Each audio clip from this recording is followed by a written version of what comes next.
Ngayong umaga ay isang napakahalagang usapin at wala naman pong tapong usapin pagdating sa Diyos.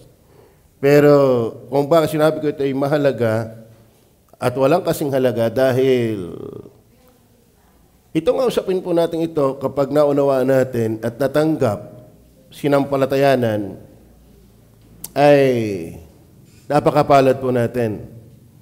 Whether we like it or not, bata man tayo, matanda na, malakas man o mahina, nag-aaral o hindi, kayo ba'y naniniwalang tayo mawawala at lilisan sa lupa?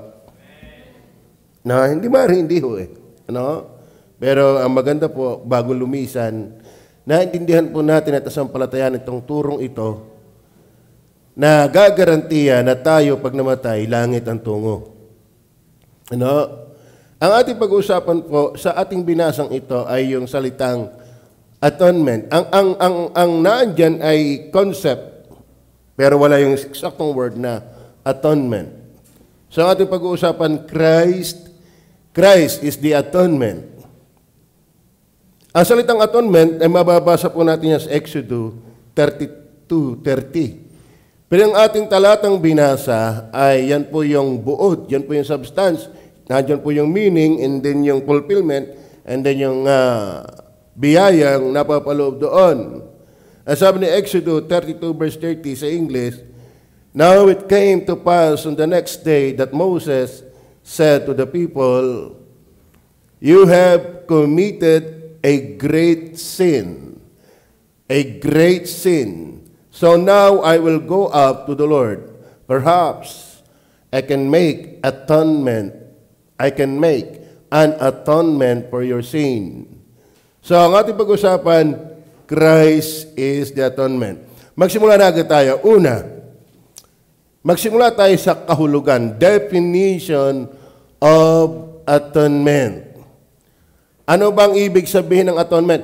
Kung kayo po'y palabasan ng Bible, and I do pray and I do hope that you'll be the one na Bible reader talaga. Hindi pag-aksaya ng panahon ang maglaan ng panahon sa pagbabasa ng mga salita ng Panginoon. In fact, mga kapatid, dyan po yung panahon na matitreasure natin, lalo na pagdating sa kabilang buhay. Alam nyo, pagdating natin sa langit, ang tatanungin diyan, anong alaman mo? O anong mga alaman mo? Ang talagang sentro dyan ay nakilala mo siya through His words. Just read the Bible, makikita niyo po na napakapalad ng palabasa ng Bible. Hindi lang yung may Bible, kundi palabasa ng Bible.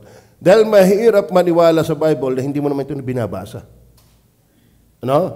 At mahirap maniwala at sumunod sa sinasabi ng Bible na hindi mo talaga ito binabasa at pinapakinggan. So, kung kayo'y magbabasa ng Bible, English man o Tagalog, at kung kayo gusto magka-Bible, maganda yung diglot. Yung diglot. English, Tagalog. Magkasama na. Ngayon, mababasa niyo talaga yung atonement. Ang ibig sabihin po ng atonement ay ganito. So, tatandaan niyo, ang pamagat natin ay Christ is the atonement. Ngayon, ito ang atonement. Atonement means reconciliation. Ibig sabihin, ang atonement ay pagkakasundo. Okay. The bringing together of God and sinners who were separated by sin. Pag sinabing atonement, ito po yung pagsusundo uli, pagdadala, pagsasama ng Diyos at makasalanan na naging magkahiwalay dahil ng kasalanan. Mind you, sa pagkakasala, ang Diyos at tao'y naging hiwalay. Natandaan niyo po yan. Kaya ang tao walang hilig sa Diyos hiwalay nga Kaya ang tao walang buhay ng Diyos kasi hiwalay nga Walang tunay at malalim na kamalayan sa Diyos kasi hiwalay nga Ano ang naghiwalay? Kasalanan. Okay. So, pag sinabing atonement means reconciliation. The bringing together of God and sinners who were separated by sin. The word comes from at one. Atonement, at one man. At one man. Yung salitang atonement, at one man. Being made at one again with God. So at one man, atonement, at one man, being made at one again with God. Ibig sabihin ng atonement, ikaw at ang Diyos ay pinag-ugnay uli. Pinagduktong uli. Pinagsama uli. Bakit? Hanggat hindi mo kilala si Kristo, hanggat hindi mo naiintindihan si Kristo, magpakailanman ang tao at Diyos ay hiwalay. Naiintindihan niyo ba yan? Nakakita ba kayo ng puno at sanga magkahiwalay? Ano ang mangyayari sa mga sanga na hiwalay sa puno? Walang mangyayari. No? Ang sanga ay sa patuyo. At pag natuyo, igagatong. Wala na silbi. Alam mo ang tao, hanggat di mo makilala si Jesus, you're useless. That's what the Bible said. Kaya ang halaga ng atonement. Sa Tagalog, ano ba yung atonement? Tingnan natin para maintindihan natin yung atonement sa Exodus, yung Tagalog sa Exodus. At nangyari ng kinabukasan na sinabi ni Moises sa bayan, kayo'y nangagkasala ng malaking kasalanan at ngayon isasampahin ko ang Panginoon. Marahil ay aking matutubos. Yan, matutubos. Yan ang salitang atonement sa Tagalog, matutubos o katubusan. So, atin pang linangin yung meaning ng atonement. Andiyan pa ba yan? Pag sinabi pong atonement, mga kapatid, in Scripture, sa banal na kasulatan, atonement refers to the sacrificial work of Christ that satisfies God's justice. Pag sinabi sa banal na kasulatan, yung atonement, katubusan, at one man, ginawang isa uli ang Diyos, ito po ay tumutukoy sa ginawang sakripisyo ni Kristo na siya, Diyos nagkatawang tao, ipinanganak sa sabsaban, na buhay ng 33 taong gulang lamang sa lupa. Siya ay kinainggitan, siya ay pinagkanulo, siya ay hinagupit, siya ay niluran, siya ay pinukpok, siya ay kinoronahan tinik, at sa napakaraming kawalanghian ang ginawa sa ating Panginoong Hesus. So, dulang siya ay pinatay. Ngayon, itong atonement ito ay tumutukoy sa sakripisyong ginawa ng Panginoong Hesus na sisiya. Nasisiya. Ano nyo ba sisiya? Sasapat. Ibig sabihin mga kapatid, ang tao kahit magpapako sa krus, kahit ang tao magpakabait, kahit lahat ipagkaloob na niya, hindi yun sasapat sa Diyos. Bakit? Ang tao ay gumagawa mula sa may bahid ng kasalanan. Naintindihan nyo ba yan? Magpakabait-bait mo na, apektado yan ng kasalanan. Kayo ba'y iinom sa isang basong tubig, nakita mong may nagalaw na ipis? Iinumin mo ba yung isang basong tubig, nakita mong sa ibabaw ay merong gumagalaw na ipis? Sino ngayon inom dito? Ikaw, Parse. Iinumin ba yan? Ikaw, Dina. Iinumin ba yan? Alam mo bakit hindi ka may inom ng Diyos? Hindi lang gagaipis ang nasa buhay natin. Bilang makasalanan, tayo ay bulok sa paningin ng Diyos. Walang mabuti, wala kahit isa. Ano ba kung saan tayo nilarawan? Inilarawan ang makasalanan sa isang sugat na buka na hindi naiikom, mabaho. Ang tawag sa atin ay tulad ng ketongin. Ngayon, kaya kahit gumawa ka ng mabuti, kahit ikay sumapi pa sa maraming relihiyon, kahit pa ikaw ay magkawang gawa, kahit paanong gawin mong inaakala mong tatanggapin ng Diyos. Hindi. Bakit? Para kang tubig na may ipis sa ibabaw, hindi kayang inumin ng Diyos. Are you with me? Pero si Kristo ang walang bahid ng kasalanan. Kaya siya lang po ang atonement. Are you with me? Siya lang yung kayang inumin ng Diyos. Bakit? Hindi siya nakakasuka. Bakit? Walang masamang kalikasan ng kasalanan kay Kristo. Siya ngayon nagbasuno rin hanggang sa kamatayan. Wala man lamang sama ng loob sa pagsunod ni Kristo sa Ama. Okay, naintindihan niyo ba yan? So yung hustisya, mamaya mas makikita po natin, binibigay ko lang po yung definition. Siya yung sumiya ng hustisya ng Diyos, nag-alis ng kasalanan, at nagpanumbalik ng relasyon sa pagitan ng Diyos sa tao. Hiwalay kay Kristo, hiwalay ang tao sa Diyos. Hanggat wala ka kay Kristo, magpagulong-gulong ka na. Hiwalay ka sa Diyos. Are you with me? Okay. Ba't tayo may ilaw? May power supply. Bakit nakakapag-supply ang power? Kasi connected sa main. Bakit connected? Naka-switch. Alam niyo ang Diyos, bakit hindi maging makatotohanan sa buhay ng tao? Hiwalay. Hiwalay. Ano naghiwalay? Kasalanan. Ang makapag-uugnay, atonement. Sino ang atonement? Si Kristo. Hindi relihiyon, hindi baptist, hindi kung ano-ano mang grupo. Ang atonement, makikita natin, Christ Himself. Atonement means the act of making peace or satisfaction for sin. Bringing God and man back into right relationship. Tingnan niyo po Romans chapter 8 verse 7 and 8. Basahin po natin mabilis. Roma 8, 7 and 8. Sapagkat ang kaisipan ng laman, ibig sabihin, ang lulan, ang disposition, ang laye, ang sistemang mayroon, ang isip ng tao, yung laman, ibig sabihin itong ating pagiging taong ito, ayan o, paikipag-alit laban sa Diyos. Alam niyo ba mga kapatid, tayo hanggat wala kay Kristo, wala tayong inatupag kung alin yung kontra kay Kristo. Bakit kung alin yung ayaw ng Diyos, yun ang hilig natin. So tayo sa pagiging makasalanan, tayo'y palaban sa Diyos. Mayroong namamag-itang hindi magkasundo.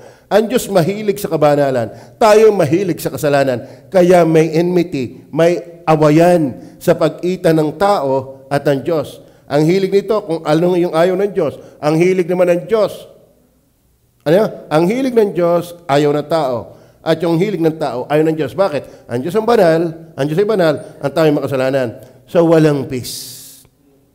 Ano? Pero ang atonement, si Kristo ang magsasama na magkahiwalay. Ano ang tao? Sapagkat ang kaisipan ng laman ay pagkipaggalit laban sa Diyos. Sapagkat hindi napasasaklaw. Yun ang problema ng tao. Hindi napasasaklaw. Ano? At dinuktungan pa. Hindi napasasaklaw sa kautusan ng Diyos, hindi nga maaari. Hindi nga maaari. Ibig sabihin, hanggat wala ka kay Kristo, tutol ka sa Diyos. Lagi. Bakit? Hindi nga maaari. May kisama ka lang, but not necessarily mean ikaw ay suko sa Diyos. Klaro? So yun ang definition. Hanggat wala ka kay Kristo, ang hilig mo ay kung ano yung ayaw ng Diyos. Yan ang iyong sistema. Yan ang iyong layi. Yan ang iyong lifestyle. Yan ang iyong gawi. No? Kaya sa maraming buhay, ang Diyos ay abala. Sa totoo na, maraming buhay hanggat hindi siya nakakakilala kay Kristo, ang Diyos ay abala, ang Diyos ay pabigat, ang Diyos ay kontrabida. Bakit? Magkaiba sila ng hilig. Kaya yung kayo pabalik-balik dito, biyaya yan. May natutuwa nga kay Dina, mo. Ba, nandito uli? Si Nanay, nandito uli? Alam mo, hindi mo kayo nagtaas ng kamay. Hindi mo kayo sumunod sa panalangin. Pero nyo ba, ang biyaya na ang Diyos may pagkilo sa inyo, ba't nyo ba balikan ang lugar nito? Kung walang Diyos na nagpapaintindi sa iyo.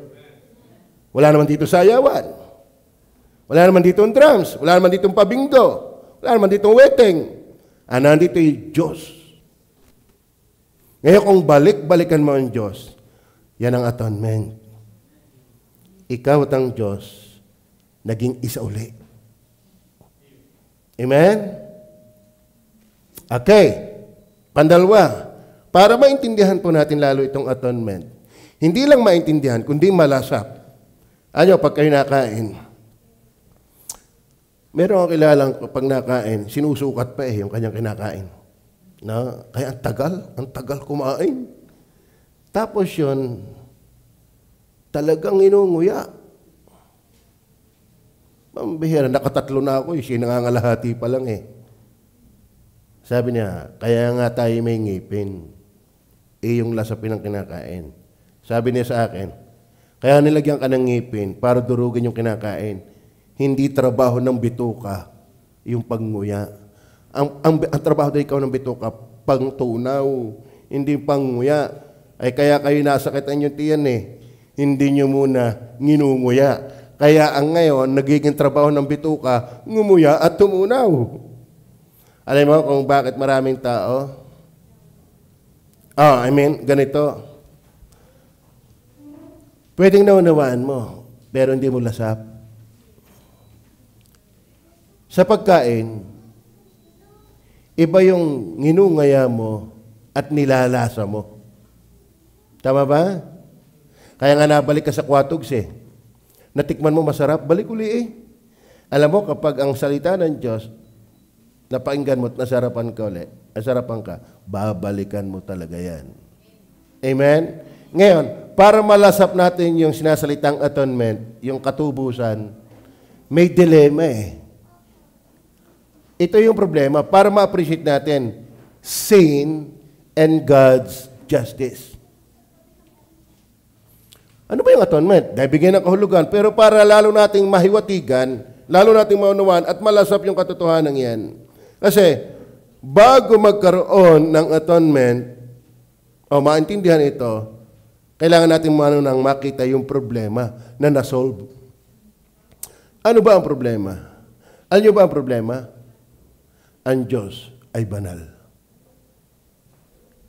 Alam niyo ba ang problema ng tao? Ang Diyos ay banal. Amen?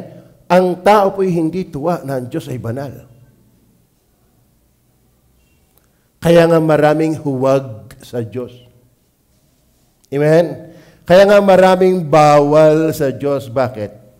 Ang Diyos ay banal. Yan po ang problema natin. That's the dilemma. Yan po ang ating suliranin. Bakit? Tayo'y makasalanan. Ang Diyos ay banal. Are you with me? Sino dito walang kasalanan? Ma-appreciate natin yung atonement pag naintindihan natin yung dilemma. Oo. Parang garniha, mas appreciate mo ang liwanag sa gabi ng bituin kaysa sa araw. Tama ba? Kayo ba'y naniniwalang may bituin ngayon? Wala daw. Sabi ni Ineng, wala daw. Ano? Kasi hindi mo kita ngayon ng bituin. Bakit? Maliwanag eh. Kailan mo na-appreciate ang kinang ng bituin? Pag madilim. Mga batid, mas maintindihan mo yung atonement pag nakita mong ikaw ay madilim. Kasi yan ang problema, mga kapatid. Hindi tayo pwedeng tanggapin ng Diyos ng basta-basta. Tayo nga marunong maghiwalay ng tubal at malinis. Tama ba? Yung ibang suot ay tubal. Yung ba suot ngayon ay tubal? Hindi, di ka? Yung ba mamayang hapon, pag hubad nyo, ilalagay nyo sa estante? Ilalagay nyo sa parador? O sa tubalan? Bakit? Pinaghihiwalay mo ang tubal at ang problema nito, ang Diyos ay malinis. Ikaw ay tubal. Are you with me? Ang problema niyan, ang Diyos ay laging malinis. Tayo ay laging tubal. In fact, hindi lang basta tubal. Bulok. Are you with me? Tingnan po natin. Sa Habakuk 1 verse 13. Habakuk 1:13. Ikaw na may mga matang malinis kaysa tumingin ng kaswailan at hindi ka makatingin sa kasamaan. Mga kapatid, tayo willing-willing tumitig eh. Bakit? Hindi tayo banal. Naintindihan niyo ba yan?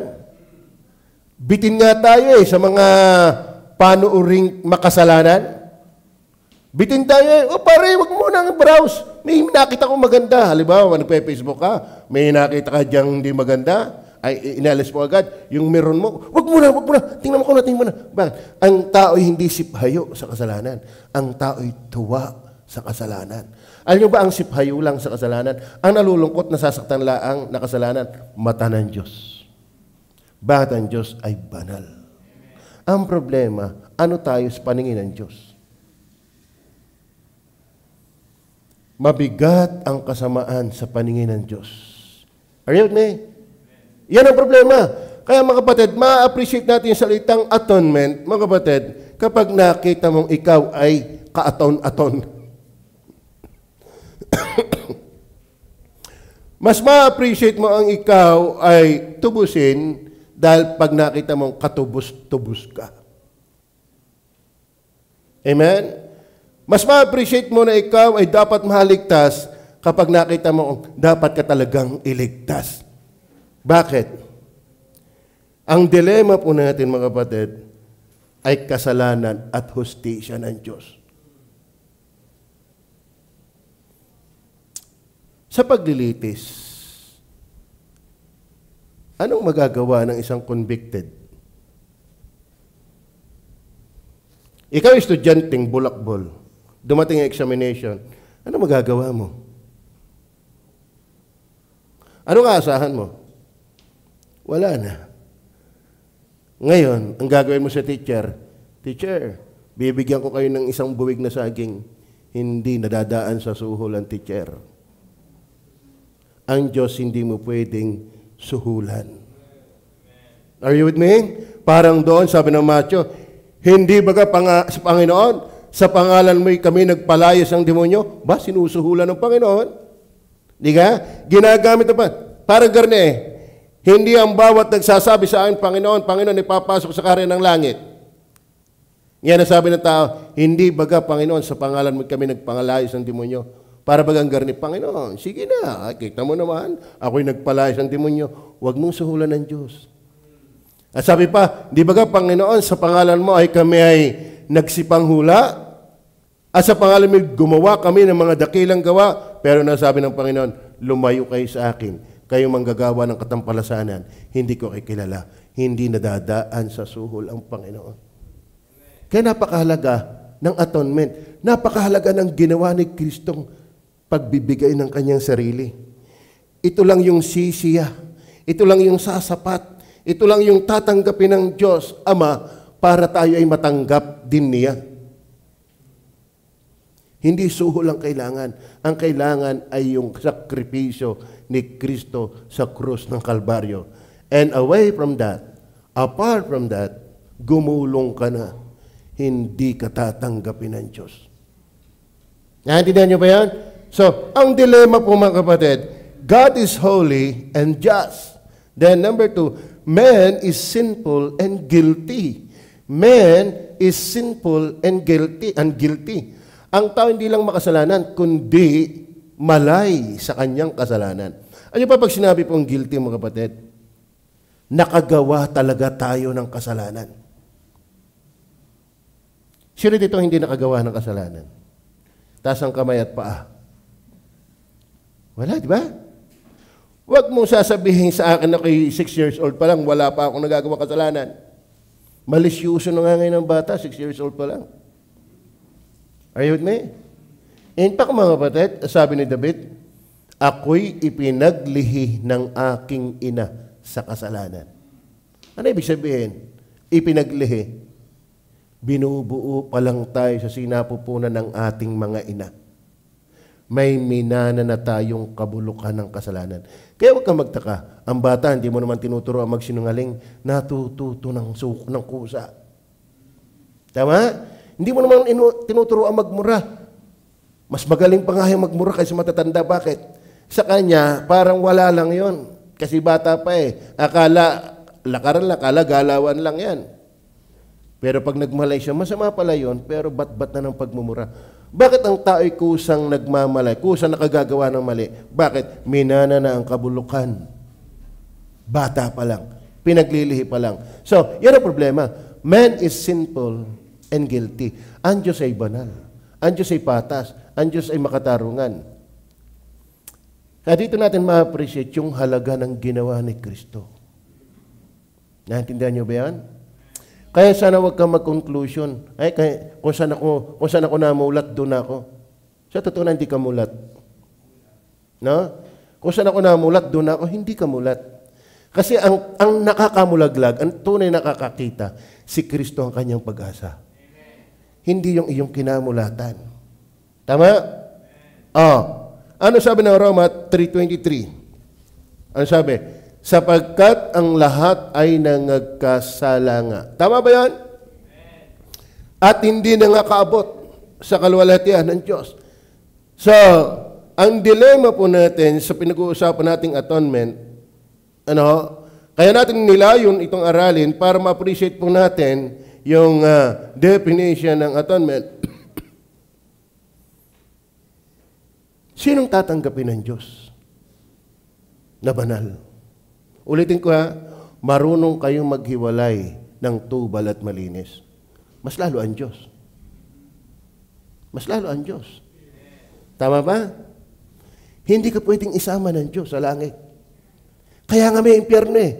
Pag hindi ka pwede sa langit, sa impyerno ka. And mind you, lahat tayo ay makasalanan. At ang Diyos ay banal, magpakailanman. Okay. Mayroong dumais sa aking isang relihiyon. Ang sabi niya, Pastor, hindi ba lalabas na ang Diyos ay hindi patas? Bakit niya parurusahan ang tao ng walang katapusan kung nabuhay lang naman siya ng 70 taong gulang? Para may punto no? Bit mo siya parurusahan ng walang katapusan kung siya naman nabuhay lang sa lupa ng 70 taong gulang. Ang sabi ko sa kanya, bakit ba ang Diyos magpaparusa? Bakit ba ang Diyos magpaparusa sa impyerno? Tama din naman ang kanyang sagot eh. Ang sabi niya, dahil ang Diyos ay banal.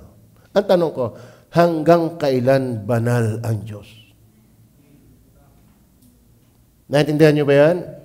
Hanggang kailan banal ang Diyos? Alam mo, sabi ng kausap ko, may punto ka, Pastor. Ibig sabihin, hanggat ang Diyos ay banal, galit siya sa kasalanan. Ang problema nito, hindi natigil ang kabanalan ng Diyos. Kaya meron tinatawag na walang hanggang parusa. Yan ang dilema. Naintindihan niyo ba? At ang Diyos hindi nasusuhulan. Basta na kayo kung kayo napapagayon. Medyo hindi pa ayos eh. Okay, tingnan pa natin. Ang dilema ay ito. God is holy and just. Then, man is sinful and guilty. Ngayon, ito pa. Ito pa ang dapat natin maintindihan. Sin provokes God's wrath. Ang kasalanan ay nagpapagalit sa Diyos. Are you with me? Roma 1:18. Roma 1:18. Sapagkat ang puot, huwag kayong maniwala na ang Diyos ay pag-ibig lang. False teacher yan. God loves you, God loves you. Paano yung puot ng Diyos? Is that in the Bible? Sapagkat ang puot ng Diyos ay nahahayag. Saan? Mula sa langit, laban. Saan ang pupuot ang Diyos? Laban sa lahat na kasamaan at kalikuan. Yan ang problema natin. Kaya dapat maintindihan natin yung atonement. Ma-appreciate natin ang atonement. Ibig sabihin, mga kapatid, ang problema, ang Diyos ay banal, ikaw ay makasalanan, at ang Diyos ay puot sa kasalanan. Amen? So, kinakailangang maalis yung galit ng Diyos sa kasalanan. Ano ang mag-aalis sa galit ng Diyos? Kaya may atonement. Are you with me? Naintindihan nyo ba? Katubusan sa Tagalog. Sapagkat ang puot ng Diyos ay nahahayag mula sa langit, laban sa lahat na kasamaan. At kalikuan ng mga tao na ng mga nagsisiwata ang katotohanan ng kalikuan. Ano pa, kung babasahin po na natin hanggang 31, inisa-isa dyan ang kasalanang kinamumuhian ng Diyos. Assignment ko na lang sa inyo, basahin nyo sa inyong bahay. Basahin niyo Roma chapter 1 verse 18 hanggang 32. Andyan ang lahat ng kasalanan. Basta kasalanan, kinagagalitan ng Diyos. Are you with me? So, ibig sabihin, ang problema, ang dilema, ang Diyos ay banal, tayo makasalanan, at ang kasalanan ay humihila ng galit ng Diyos. Kaya may fault line.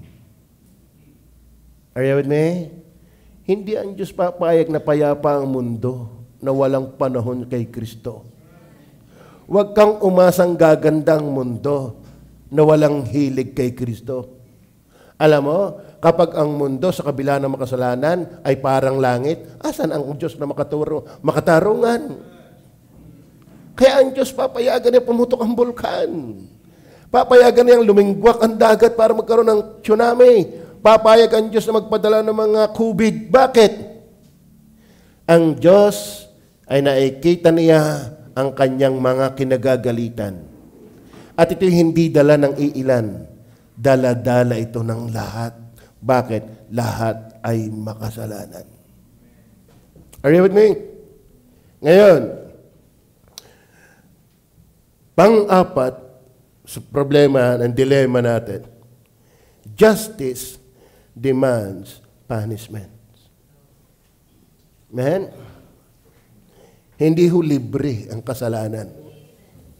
Walang kasalanang hindi pagbabayaran. Mga bata, sino man, anumang edad ka ngayon, huwag mong paniwalaan ang bulong ni Satanas, ni ang bulong ng iyong budhi. Maawain naman ang Diyos. Ang Diyos naman ay nakakaintindi. Ang Diyos naman ay mabait. Ang Diyos ay matuwid. Amen? Dahil ang Diyos ay banal. Tama. Kaya nga tayo may kulungan eh. Kaya ba yung nakapasok na sa kulungan? Ba't na yung mga tao nakukulong? Sapagkat ultimong ang government nagpapairal ng hustisya. Hindi libre ang mang-rape, makukulong ka. Hindi libre ang pagpatay, makukulong ka. Hindi libre ang magnakaw, makukulong ka. Lalo namang wag mong isipin na babaliwalain lang ng Diyos ang bawat kasalanan. Hindi libre yan. Yan ang dahilan kung bakit may atonement. Are you with me? At ang tao, mga kapatid, gumiwang ka na, gumulong ka na, hindi mo kayang gawin ang iyong sarili na walang kasalanan. Tama ba? Hindi naman yan parang tartar. Pumunta ka lang sa dentist, matatanggal na yung tartar. Hindi naman yan parang tato, kung di mo talaga maalis, kaya sa laplap. Tama ba? Ang problema ho, ang kasalanan sa ating puso, sa ating kaluluwa, sa ating espiritu, na umapekto sa ating buong pagkatao. Alam niyo ang lunas lang dyan? Hindi steel wool, hindi sabon, hindi lihiya, dugo ni Kristo. Kaya may atonement. Hindi binyag ang solusyon. Hanap buhay lang yan. Kayo magbasa ng Biblia. Hindi ko kayo nahatulan. Hindi ko kayo pinupulaan. Ano po, ang mabait at matinong doktor, sinasabi ang tunay na sakit ng kanyang pasyente. Hindi yung pipirahan mo lang kaya lapit ng lapit sa iyo. Alam mo naman malala eh. Sabihin mo, kaya yan, balik-balik ka lang. Kalay mo, ang tindi na nga ng sakit, pipirahan pa. Salbahin doktor yan. Ang mapagmahal na doktor, tatapating ka agad sa simula pa lang. Alam mo, bukas papatay ka na. Ano? Ang tindi niya, kaya dapat huwag ka nang umuwi. At talagang puspusa na ang ating gamutan. Bakit? Anis yung doktor eh. Ano sabihin ko sa iyo mga kapatid? Si Kristiyanes, mali yung paraan mo sa pag-aalis ng kasalanan. Are you with me? Sabihin ko sa inyo, ako yung inutusan ng Diyos para sabihin sa inyong mali ang paraan mo. Bakit? Ang paraan lang ng Diyos ay atonement. Si Kristo. Pantatlo, para ating maintindihan. Ano ba noon sa Old Testament, yung paraan ng Diyos na gagawin ni Kristo ay may tinipuhan. May tinipuhan. Tingnan po natin ang Hebrew, chapter 9 verse 12. Basahin po natin ang verse 12. Andiyan po ba kayo? Naintindihan mo ba? At hindi rin naman sa pamagitan ng dugo ng mga kambing at ng mga bolong baka, kundi sa pamagitan ng kanyang sariling dugo. Kasi ganito, mga kapatid, noong Old Testament, mababasa niya kung kayo palabasa, ang Diyos ay nagligtas ng mga tao galing kay Abraham na alipin ng Ehipto. Ano ho? 10 salot ang pinadala ng Diyos para payagan ni Pero na paalpasan ang Israel doon sa pagkaalipin sa Egypt. At nung hahabulin pa sila ni Pero, nahawi ang dagat. Nakapanood ba kayo ng 10 Commandments? Ngayon, nung makaahon na sila doon sa ilang, nagpagawa ang Diyos ng tabernakulo. Ano? Sabi ng Diyos, ako at ang Israel ay magkakaroon ng pakikipagniig. Ano ho? Ibig sabihin, parang garne. Percival, tatawagin kita, tumugong ko ha. Sabi, Percival. Po. Po. Ano po? Ibig sabihin, kapag ako'y tumatawag, ikaw'y tumutugon, meron tayong conversation. Wala tayong problema, wala tayong gap. Gusto ng Diyos, ang Israel, ganun ang mangyari. Yung ang Diyos, nakakaniig, nakaka-fellowship, nakakausap. Kaya ang Diyos yung nagpagawa ng tabernakulo, pero hindi ka basta makakapasok sa presensya ng Diyos. Kasi ang Diyos nga'y banal. Para makausap ka ng Diyos at tanggapin ng Diyos ang iyong pagsamba, magdala ka ng tupa, o toro, o kambing. Anong qualification? Dapat tupang walang kapintasan.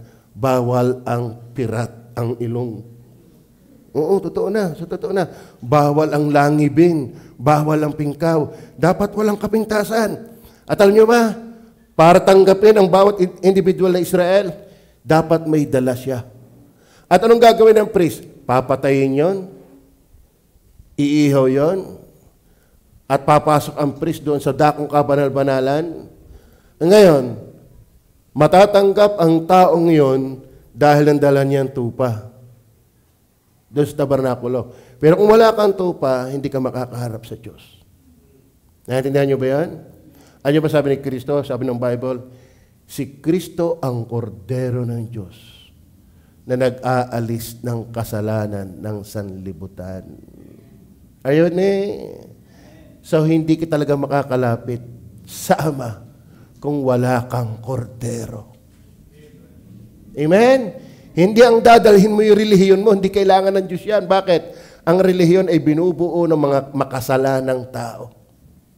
Ang kailangan ng Diyos ay tupa na walang kapintasan. Noon, para ikaw ay pansamantalang matanggap ng Diyos sa Old Testament, kinakailangan mo ng hayop na walang kapintasan. Pero, ano sabi po ng verse 12? Basahin niyo ulit natin. Naintindihan mo pa ba? At hindi rin naman sa magitan ng dugo ng mga kambing at ng mga bulong baka, kundi sa magitan ng kanyang sariling dugo ay pumasok na minsan magpakailanman sa dakong banal na kinamtan ang walang hanggang katubusan. Chapter 10, verse 1 hanggang 5. Tingnan niyo po.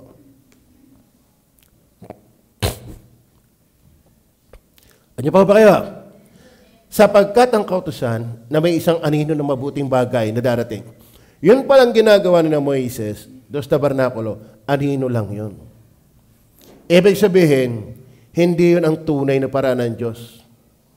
May inaaninuhan yon, may inilalarawan yon, may pinupukusan yon, may tinutukoy yon. At least noon sa bansang Israel, natutubos ang iyong kasalanan, ikaw at ang Diyos ay nagkakaroon ng pagkakasundo, pagsasama uli, kahit sa pamagitan malaman ng dugo ng hayop na walang kapintasan. Pero yun ay anino lamang. Sapagkat ang kautusan na may isang anino na mabubuting bagay na darating, hindi ang tunay na larawan ng mga bagay, hindi yun ang tunay. Sagisag lang yun. Kailan pa man ay di maaaring magpasakdal sa mga nagsisilapit sa pamagitan ng mga hain na laging inihahandog taon-taon.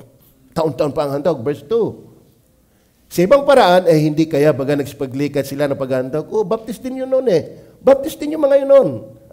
Lagi paliban-liban. May baptist na noon pa. Amen. Sabi niya, Kalain mo ha, yun na nga Lunas, naglilikat pa. Pumapalya pa. Sapagkat ang mga nagsasamba, yamang nilinis na minsan, ay hindi sana nagkaroon ng buti sa mga kasalanan.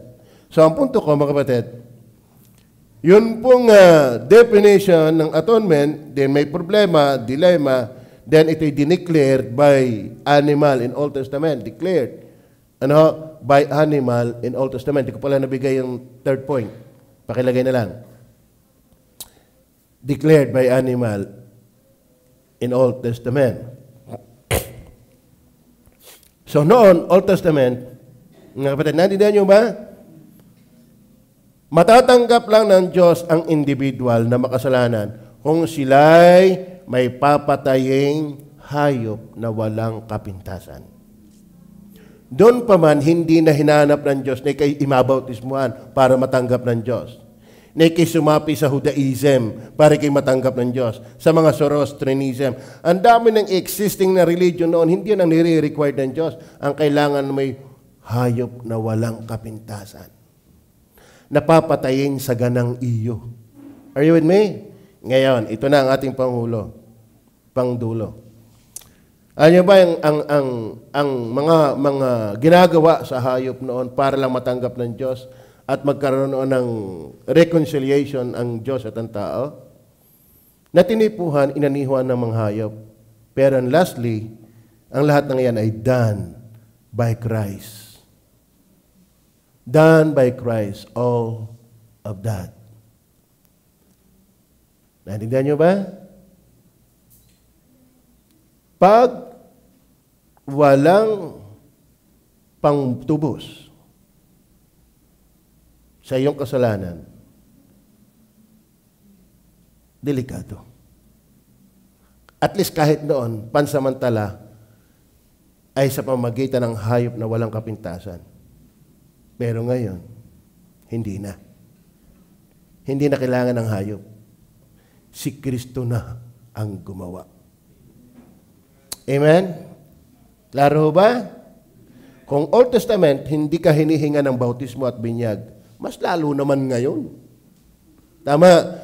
Kung hindi kinakailangan noon ng pagsapi sa reliyon, mas lalo ngayon. Tingnan po natin ang Hebrew, chapter 9, verse 11 hanggang 14. Andiyan pa ba kayo? Ngunit pagdating ni Kristo, na dakilang saserdote ng mabubuting bagay na darating. Ito yung inaaninuhan sa pamamagitan ng lalong malaki at lalong sakdal na tabernakulo. Noon, panglupang tabernakulo na hindi gaya ng mga gawa ng mga kamay sa mga bagay, hindi sa paglalang na ito. Verse 12. At hindi rin naman sa pamamagitan ng dugo ng mga kambing. Yan. At ng mga bulong baka, kundi sa pamamagitan ng kanyang sariling dugo. Mga kapatid, yung dugo ng tupa, ng toro, ng kambing noon, yun ay panglabas lang ang pagpapatawad. Pero hindi ang panloob. At hindi yun ang tunay na lunas. Naparito na ang tunay na manunubos sa magitan ng kanyang sariling dugo. At hindi siya pumasok sa tabernakulo noon sa panahon ni Moises. Siya pumasok doon sa langit talaga. Amen? Ang tunay na templo, ang tunay na dakong banal ay ang langit. Kung doon sa itinayo ni Moises, hindi ka basta makakapasok doon sa dakong banal, ultimong priest na mamatay. Pag pumasok ka doon, kaya ang priest, mayroong kadena ang paa, at saka mayroon silang bell. Ano pag sinabing bell? Pagka pumasok ang sacerdote na makasalanan, nag-iingay, ibig sabihin, may namatay na sacerdote. Hindi ka pwede basta pumasok sa banal na lugar na makasalanan. Lalo naman sa langit, hindi tayo pwedeng pumasok doon. Pero salamat, pwede na. Meron ng tumubos. Hindi yung guya, hindi yung tupa, hindi yung toro, hindi yung kambing, hindi yung dugo nila. Kasi sila ay tipo lang eh. Sila ay shadow lang eh. Sila ay anino lang. Si Kristo ang tunay na kaganapan yan. Amen? Siya yung solution na hindi kayang tuparin ng tao, na hindi kayang lunasan ng tao. Bakit? Ang Diyos ay banal, tayo makasalanan. At ang Diyos ay galit sa kasalanan. At ang Diyos ay magpaparusa sa kasalanan. Pero paano maaalis? Paano mapapayapa? Paano maliligtas? Si Kristo ang atonement. Klaro ba? Gusto niyo ba pumunta ng langit pag namatay? Abay, tayo na may mamamatay kahit anong ayaw mo. Huwag mo sasabihin, bata pa ako. Pumunta ng Campo Santo, iba't ibang edad ang nakalagay sa lapida. Ang aking anak nga, 4 days lang sa lupa eh. Yung iba, 12 years old, namamatay. Yung iba, yung kaklase ni Jimuel, nagkasakit sa bituka. 10 years old pa lang, patay na. Hindi ko kayo tinatakot. Dahil dapat lang talaga kayong matakot. Nakakatakot, hindi ang kamatayan. Ang nakakatakot, yung mamatay kang hindi ka palangit. Ay gayong may manunubos. Maliwanag ko ba? Ay, hindi mangyayari sa akin. Alam nyo, pwedeng ikinakipaglamay ngayon. Pero yung may isipin isang araw, ikaw naman ang pinaglalamayan. Ganyan naman talaga yun eh. Lagi nasa huli ang pagsisisi. Unahan mo na ngayon. Dahil hindi ibig sabihin, hindi pa nangyayari, hindi mangyayari. Tama ba? Yan ang daya ng kasalanan. Hindi pa naman mangyayari yan. Hindi pa naman mangyayari yan. Pwedeng hindi pa naman nga. Pero ang tunay, mangyayari. Tama ba? O, si Utoy, 10 years old na. Bakit? Ay nangyari eh. Dumating uli ang October 1. Matagal uli untay ng October 1, pero darating uli ang October 1. Oh, ngayon papasko na uli. Diba? Hindi ba mangyayari ang December 25? Ay, malayo pa naman. Pagpalagay na malayo na, ang punto, mangyayari. Huwag kang mainip, mangyayari yan. Huwag kang mainip sa impyerno, mangyayari yan. Pero kung ngayon ay magsisisi ka, hindi na mangyayari yan. Amen? Kung mananampalataya ka, hindi na mangyayari yan. Bakit? Andito na yung atonement. Si Kristo ang manunubos. Basahin po natin. Tuloy natin ang pagbasa. Ano nyo po ha? Andiyo pa, may time pa ako. Verse 13. Sapagkat kung ang dugo ng mga kambing at ng mga baka at ang mga abo ng dumalagang baka na binubudbud sa mga nadungisan, ay nakakapagpaging banal sa kalilinis ng laman. Yun ngay nakakapagpalinis, bagaman hindi lubos. Verse 14, ay gano'n pa kaya ang dugo ni Kristo? Na sa pamamagitan ng Espiritu na walang hanggan, ay inihandog ang kanyang sarili na walang dungis sa Diyos. Si Kristo talaga ang walang dungis. Kaya sabi ng John 1:29, narito ang kordero ng Diyos na nag-aalis. Yung lumang tipan, yung mga toro, mga kambing, mga baka, ang sabi diyan, naglilinis, nagtataklob, pero hindi nag-aalis. Pero si Kristo, hindi ka lamang kayang takluban, kayang alisin, patawarin ang lahat ng ating mga kasalanan. Walang masamang kahapon kay Kristo pag pinagsisisihan mo. Amen? Walang madilim na kahapon na hindi kayang niyang pagliwanagin kung sa ilaw na si Kristo ay lalapit ka talaga. Gano'n pa kaya ang dugo ni Kristo na sa pamamagitan ng Espiritu na walang hanggan ay inihandog ang kanyang sarili na walang dungis sa Diyos, ay maglilinis ng inyong budhi. Hindi ka na ngayon guilty. Ano? Ang problema kasi tayo, hindi lang tayo sinful, we are all guilty. Ano? Hindi lang tayo nagmana ng kamalian, tayo mismo ay gumawa ng kamalian. Walang dalisay sa atin. Walang inosente sa atin. Lahat tayo makasalanan. Pero salamat, may inosenteng tumayo sa harapan ng Diyos na siya nagdala ng ating kasalanan. Para tayo makasalanan ay hindi na guilty. Ano ba hindi na guilty?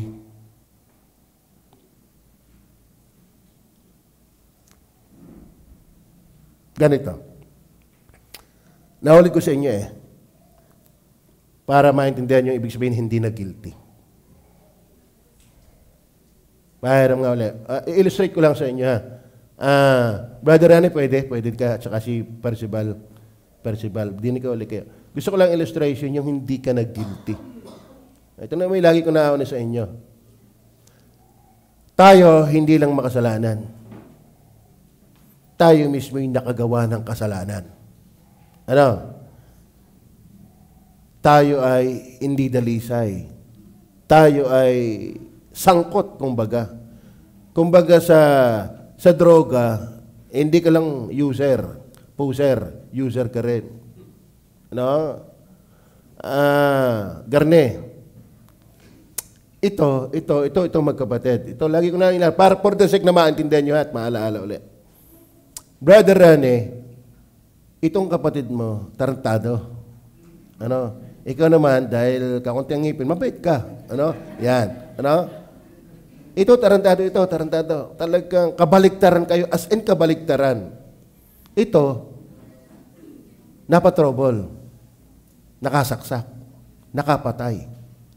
Tumakbo sa iyo, nahingi ng tulong. Talagang kanyang damit, puro dugo.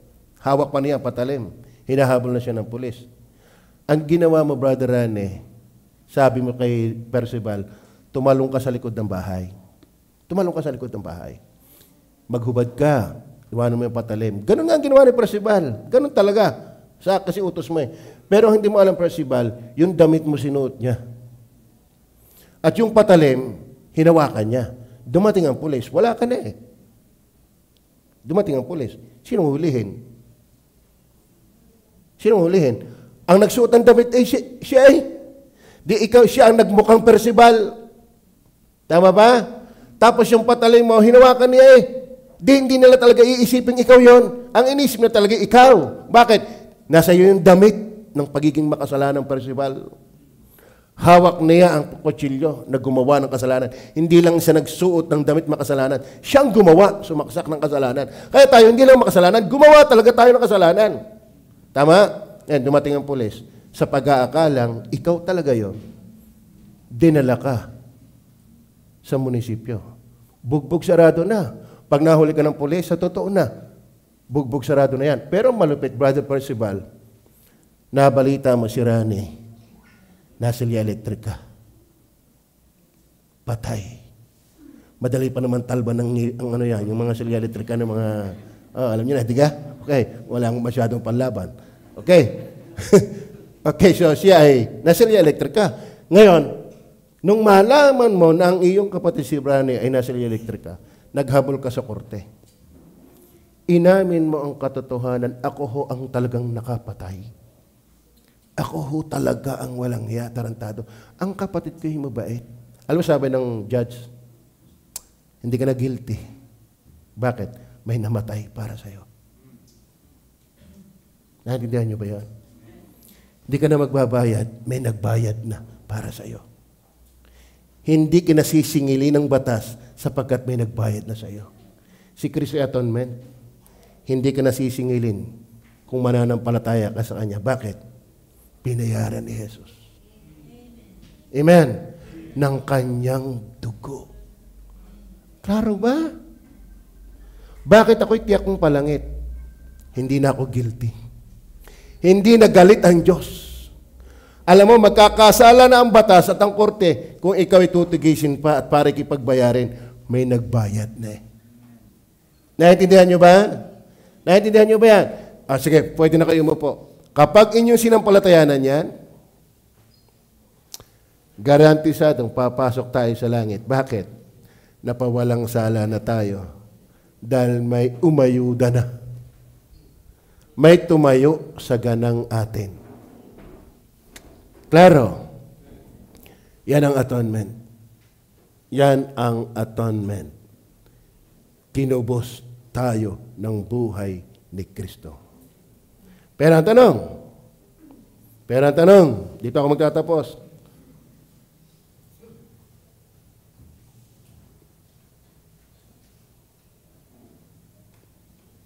Balitaan niyo ba ang birthday ni Bidong ng isang araw? Ni Mayor? Sino naka-attend kay Mayor? Ba't nga ninyo mga hasang? Sino naka-attend sa birthday ni Mayor? Wala dito naka-attend. Okay. Ibig sabihin, kahit birthday ni Mayor, hindi ka man umattend, hindi tayo nakakain. Sino dito yung hindi naka-attend ay nakakain? Nakakain pa kayo? Ibig sabihin, hindi porke automatic birthday, makakakain ka. Tama ba? Liban na lang, nandun ka. At kumuha ka ng ipinapaiyang buffet. Pag ako natin doon, naka-buffet eh. Ano? Hindi porke si Kristo'y namatay, automatic yan sa'yo. Naintindihan nyo ba yan? Hindi automatic yan. Automatic ba ang isang uhaw? Isipin lang niyang hindi nakuhaw, hindi na siya uhaw. Uminom ka. Gutom ka? Automatic bang iniisip mong hindi na ako gutom? Hindi ka nagutom? Kumain ka. Si Kristo ang manunubos. Pero hindi automatic yan. Sampalatayanan mo. Amen. Sampalatayanan mo. Dahil walang talab si Kristo sa hindi naniniwala. Are you with me? Kahit anong sarap ng hayin sa iyo, kung ayaw mong kumain, maglalaway ka lang. Tama. Kahit pa si Kristo ang tanging lunas, ayaw mo mang sampalatayanan, pa-impyerno ka pa rin.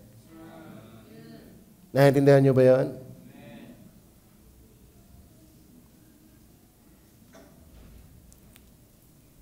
Gusto niyo bang palangit? Pag namatay, huwag mo mabaliwalain yan. Hindi mo mangyayari yan. Huwag ka mag-alala mangyayari yan. Huwag ka mainip. Nainip ka na ba? Kaya ba iniwala ang tao mamamatay? Hindi mangyayari yan. Katagal naman. Huwag ka mainip. Mangyayari yan. Ngayon, mga batid, si Kristo namatay na. Para kay Percival, namatay si Rani. Amen? Si Kristo namatay para sa atin. Sinasampalatayanan niyo ba? Amen?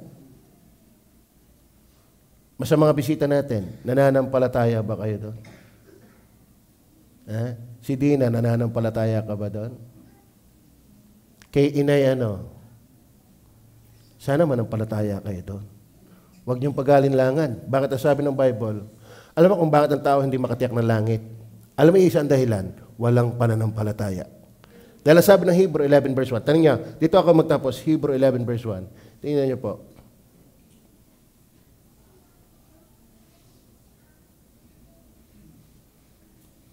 Ngayon, ang pananampalataya ay siyang kapanatagan.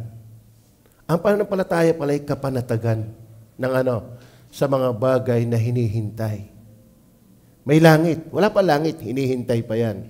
Inaasahan. Pero bakit panatag kang darating sa iyo yon? Dahil ng pananampalataya. Amen? Ang punto, wala ka man doon. Kayo ba, panatag, mamamatay kayo. Kahit ayaw mo, mangyayari yan. Ngayon ang maganda, ako'y panatag na ako'y palangit. Bakit? Nananampalataya ako kay Kristo. Ngayon, ang pananampalataya ay siyang kapanatagan. Alam niyo ba yung kapanatagan? Kayo ba'y masaya sa inyong pagkakaupo? Hindi ba kayo nag-aalilangan kayo mag-i-slide? Kay Tata Pilok. Ibig sabihin mo, sa silya pa lang panatag ka na. Mas lalo kay Kristong panatag ka dapat.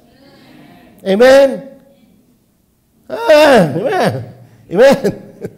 Oo. Bakit si Kristo ay totoo eh?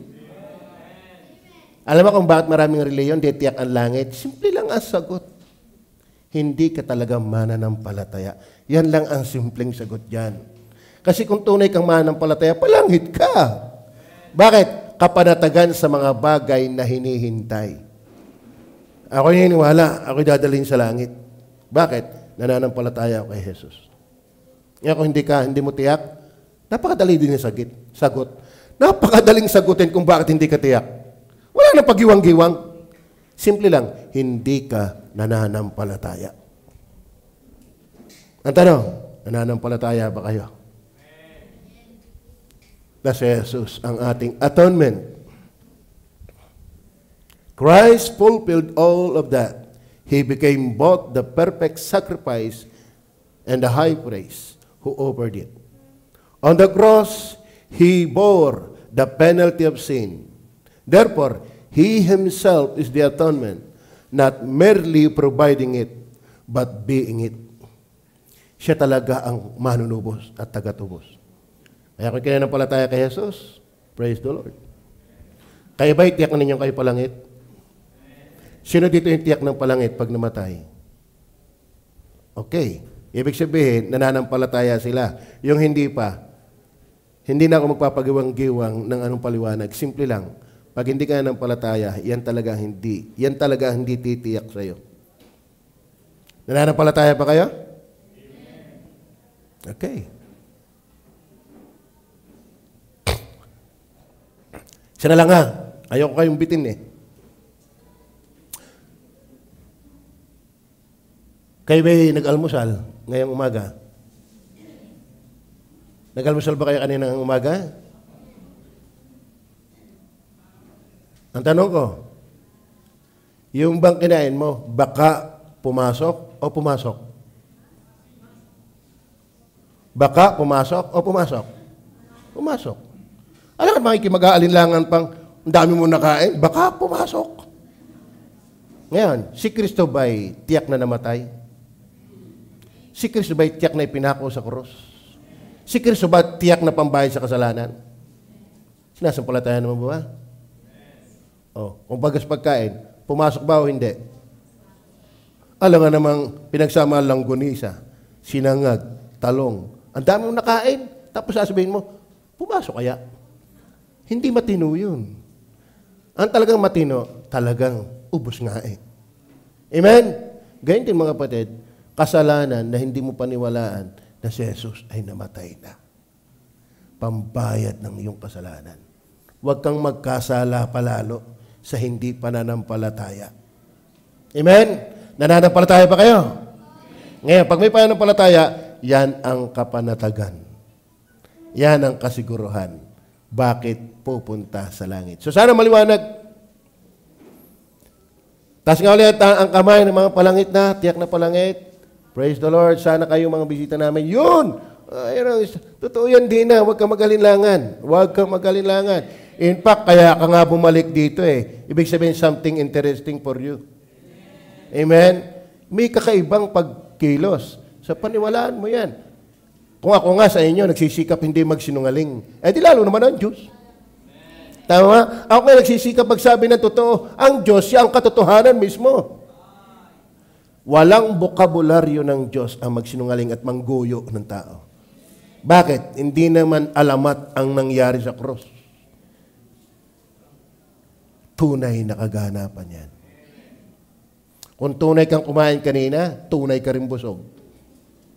Kaya kung tunay kang nanampalataya, tunay kang pinatawad. Tunay kang palangit. Tatandaan niyo yan. Tunay yan. Walang hindi nangyayari, hindi totoo. Nangyari nga siya namatay. Nangyari nga siya nagbango mag-uli. Lahat ng pangako niya, tunay yan. Kaya dahil tunay, panatag. Tama?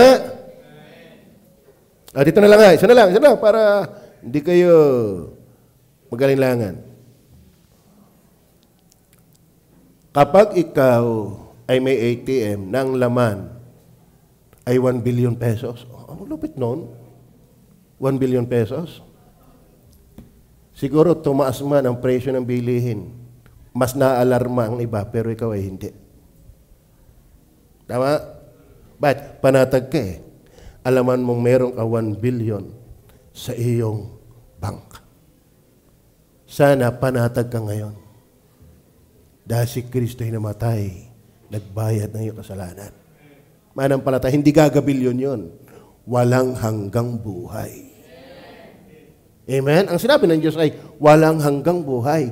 Minsan at magpakailanmang kapatawaran. Ang bisa ng ginawa ni Kristo, ang effect ay walang hanggan.